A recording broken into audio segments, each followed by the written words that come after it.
Well, it's been referred to as a Wright brothers moment. Today, the Ingenuity helicopter performed the first flight in the atmosphere of another world by taking off and landing on Mars. KELOLAND's Tom Hansen has details on the significance of this flight from space experts here in the Dakotas.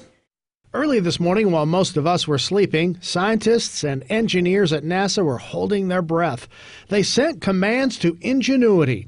180 million miles away, the little helicopter spun up its two 4-foot rotors, rose 10 feet into the air, hovered, took a photo, and touched back down on Mars.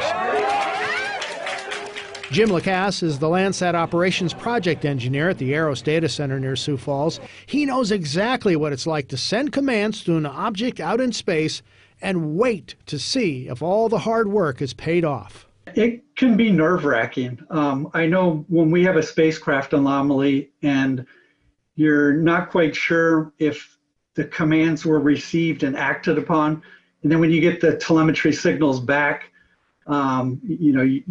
just it's a sense of relief, that it's been successful. Mike Gaffey is professor of space studies at the University of North Dakota. He got up early to watch the flight. Professor Gaffey says controlled flight will let scientists uncover what happened to Mars and its atmosphere. For example, the geology revealed in cliff faces. Essentially, that's maybe 2.5 billion years of Martian history recorded in those cliff faces. When you watch this and know that this is happening, what's that feeling like for you? Well, it's like having a whole new world open up. I mean, previously we've just been looking at the surface of things. Now we can begin, and like in the landing site, the Jezero Crater landing site, we can look at stacks of stuff, history. Flat landing sites are safe, but they don't tell us much about Mars. Professor Gaffey says with Ingenuity that's about to change, and knowing what happened to Mars could be important to the survival of Earth. Tom Hansen, KELOLAND News.